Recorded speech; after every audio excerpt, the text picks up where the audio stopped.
आभाळाची आम्ही लेकरे काळी माती आई, जात वेगळी नाही आम्हा धर्म वेगळा नाही. हे गीत ज्यांच्या मुखी कायम होते ते श्रद्धेय विठ्ठल तुपे. आज 1 जुलै 1 जुलै 2004 रोजीच त्यांची प्राणज्योत अनंतात विलीन पावली. दिव्यत्वाची जेथे प्रचिती तेथे कर माझे जुळती, तेथे कर माझे जुळती. हडपसरचे भूषण, दलितांचे कैवारी आणि रयतेचे राजा म्हणून ते हडपसरवासियांच्या हृदय सिंहासनावर अधिराज्य करत राहिले. नावाप्रमाणेच ते विठाई माऊली राहिलेत. साधी राहणी, उच्च विचार, पहाडी आवाज, धाडसी व्यक्तिमत्वाचे नेते होते. जवळजवळ 4 तपे कार्यकर्त्यांच्या मनावर ठसा त्यांचा उमटत होता. असे हे श्रद्धेय विठ्ठल तुपे. आज विठ्ठल तुपे यांची 21वी पुण्यतिथी.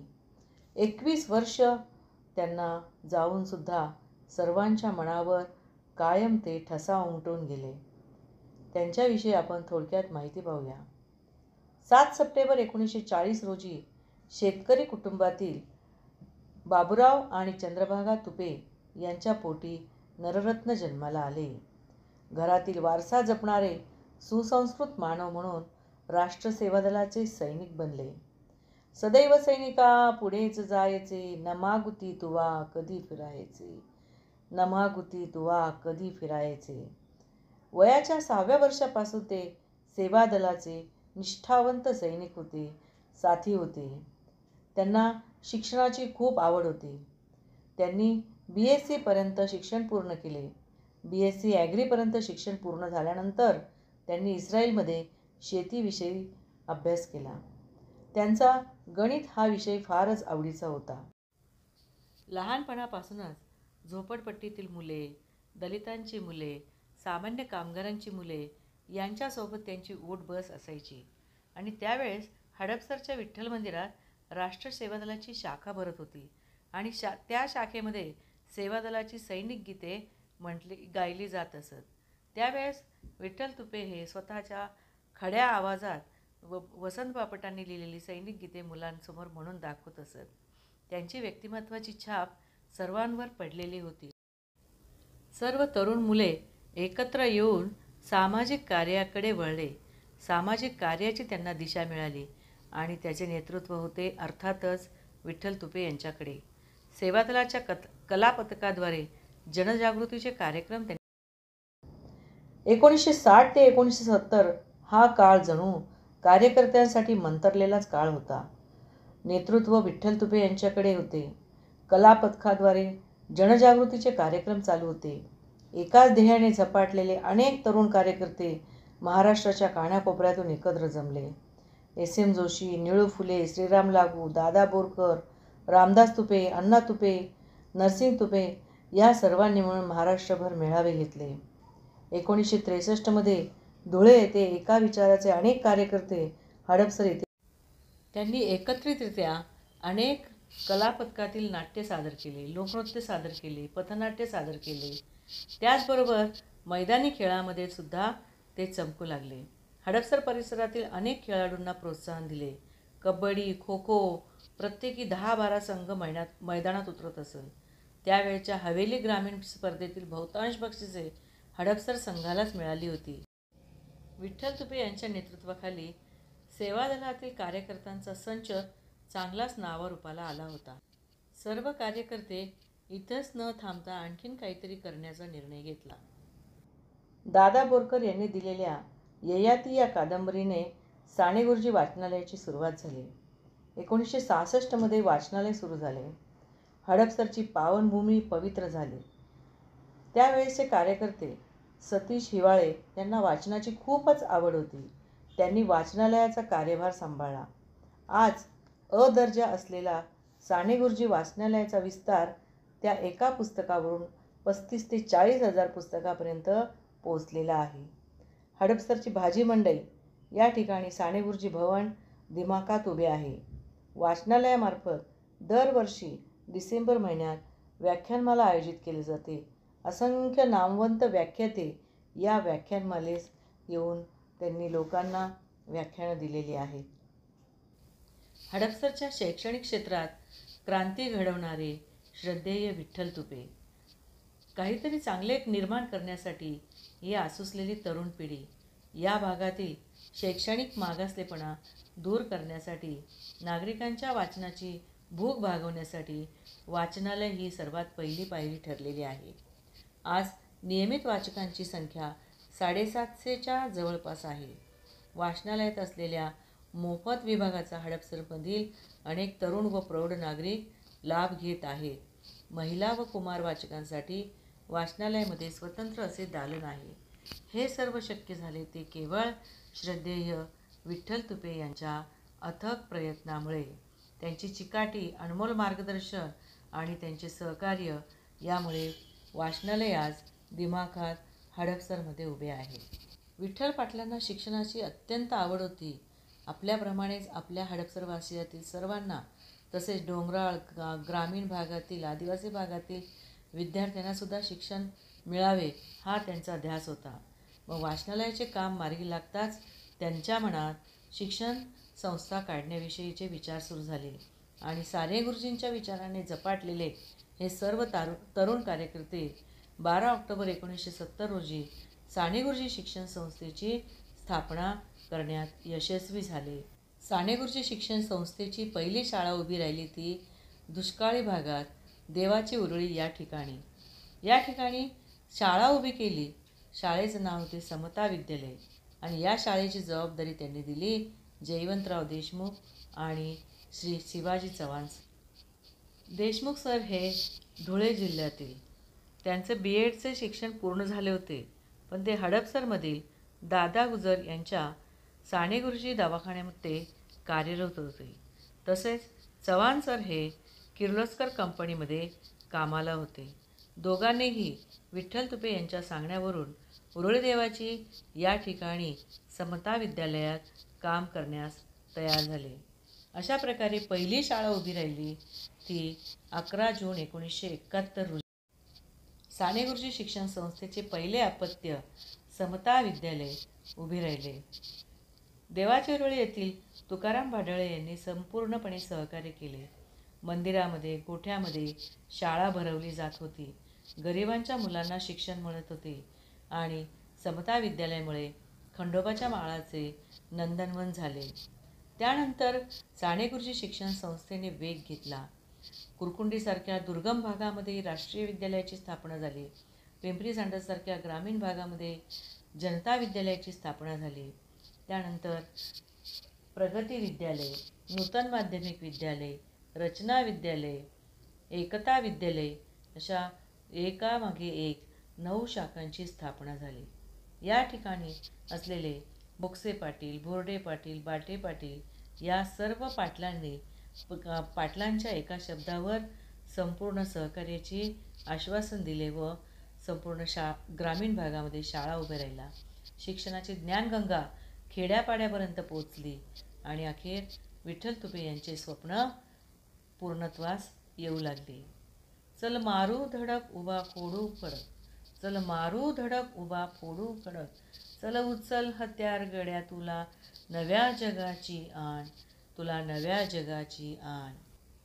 सेवादलाच्या मुसीतून घडणारे हे नवीन जग निर्माण करत होते. विठ्ठल पाटील आणि त्यांचे मित्रमंडळी अविश्रांतपणे काम करत होते.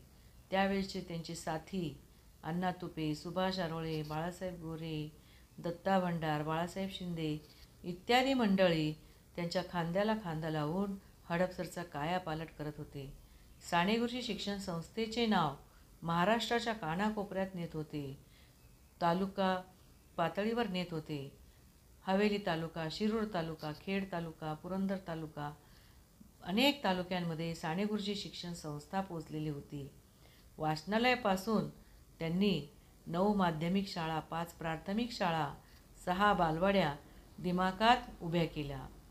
यासाठी अनेकांनी हातभार लावला. अनेक कार्यकर्त्यांनी लोकांना समजावून सांगून जमिनी मिळवल्या, पैसा ओतला. शाळा उभारणीसाठी गावोगावी शिक्षक फिरत होते. घरोघरी जाऊन देणग्या गोळा करत होते. गावच्या जत्रेत, उरसात चप्पल स्टँड उभे करत होते. वडापाव, भजी विकत होते. अशा प्रकारे इतर निधीतून शाळेच्या इमारती उभ्या राहिल्या. या सर्व कार्यासाठी संपूर्ण शिक्षण संस्थेचे, त्यावेळेसच्या सर्व कार्यकर्त्यांची खूप मदत झालेली होती. याच काळात ते राजकारणामध्ये नगरसेवक असल्यामुळे त्याचाही फायदा सर्व गोष्टींसाठी होत होता. संस्थेला राजकीय बळ त्यामुळे मिळालेले होते. पुढे पाटील आमदार झाले. गोरगरिबांचे प्रश्न सोडवू लागले. हडपसर औद्योगिक वसाहत निर्माण झाली आणि या औद्योगिक वसाहतीमुळे बाहेरगावचे लोक हडपसरला स्थायिक होऊ लागले. अनेक वसाहती तयार झाल्या. वेताळबाबा वसाहत, रामनगर वसाहत, वैदुवाडी, जनता वसाहत, माळवाडी अशा अनेक वसाहतींमुळे जनहृदयात कायमचा ठसा त्यांनी उमटवला. हडपसरचा कायापालट होत होता. याच काळात त्यांनी अनेक शेतकऱ्यांना एकत्र येऊन मगरपट्टा सिटी उभारण्याचं त्यांचं स्वप्न पूर्ण करायचे त्यांनी ठरवले आणि त्यामुळेच मगरपट्टा असा भव्य प्रकल्प उभं करण्यासाठी अनेकांच्या जमिनी मिळवणे, त्यांचं मतपरिवर्तन करणे, त्यांना रोजगाराची हमी देणे, हे सर्व काम काही सोपे नव्हते. पण विठ्ठल पाटलांनी ते पूर्ण केले. सामाजिक, शैक्षणिक, आर्थिक संस्था पुढे आले. यानंतर पुढे राजकीय क्षेत्रात त्यांची आमदारपदावरून खासदारपदी निवड झाली. ही घटना म्हणजे त्यांच्या राजकीय जीवनाचा कळस होता. ग्रामीण परिसरात विकास कामांसाठी अनेक फंड उभे राहिले. पाटलांच्या घरी नोकरीसाठी, शाळेत प्रवेशासाठी, सरकारी कामांसाठी, औद्योगिक कामांसाठी लोकांची सतत ये जा होती. गोरगरिबांच्या लग्न समारंभ असू दे, अंत्ययात्रा असू दे, सगळ्या ठिकाणी ते हमखास हजेरी लावत, सुखदुःखात सामील होत असत. त्यामुळे शिक्षण संस्था, बँका, साखर कारखाने, औद्योगिक कंपन्या, एस.टी. महामंडळ, कला, क्रीडा अशा सर्व क्षेत्रांचे त्यांना ज्ञान होते. सर्व ठिकाणी ते सक्रिय कार्यरत होते. ते नेहमी म्हणत, ज्यांच्या ताटात भरपूर वाढलेले आहे त्यांच्या ताटात वाढण्यापेक्षा ज्यांच्या ताटात चतकोर आहे त्यांच्या ताटात अर्धी कशी पडेल याचा प्रयत्न करा. त्यांनी एवढी पदे भूषवली पण कधी ते कोणाची भेटवस्तू देखील स्वीकारत नसत. ते म्हणत, बापाचा पैसा सुखाचा वाटतो, खड्ड्यात घालतो कधी कधी, खड्ड्यात घालतो कधी कधी. कोणतेही काम निष्ठेने करत राहा, त्यामुळे यश व कीर्ती कायम आपल्या पाठीशी उभी राहील. याप्रमाणे ते निष्ठेने काम करत होते आणि यश आणि कीर्ती त्यांच्या बरोबर येत होते. विठू माझा लेकुरवाळा, संगे गोपाळांचा मेळा या उक्तीप्रमाणे अहोरात्र जनतेचा विचार करणारे हे विठ्ठल पाटील. त्यामुळे कार्यकर्त्यांचा मोह कायम त्यांच्यासोबत असायचा. राजकीय, सामाजिक, शैक्षणिक कार्यात अहोरात्र ते झटत होते. साने गुरुजी शिक्षण संस्थेची ज्या शाळा उभ्या राहिल्या त्या शाळांच्या मान्यता, शाळातील तुकड्यांची मान्यता, शिक्षकांची मान्यता याकडे ते सतत लक्ष देत असत. हे करत असताना विद्यार्थ्यांच्या स्नेहसंमेलनातही ते हजेरी लावत. ते स्वतः कला पथकात काम करत असल्यामुळे विद्यार्थ्यांच्या कलागुणांना वाव देण्यासाठी ते स्नेहसंमेलनासाठी जात असत, विद्यार्थ्यांना प्रोत्साहन देत असत. त्याचबरोबर उरळदेवाची गावातील भैरोबा मंदिर यावर त्यांची अतिशय श्रद्धा होती. दर शनिवारी उरळदेवाची गावामध्ये ते जात असत, लोकांची विचारपूस करत असत, शाळेमध्ये जाऊन शिक्षकांशी, विद्यार्थ्यांशी गप्पा गोष्टी करत असत. प्रत्येकाचे छोट्या कार्यकर्त्यांपासून मोठ्या कार्यकर्त्यांपर्यंत सर्वांची नावे त्यांना माहीत असत.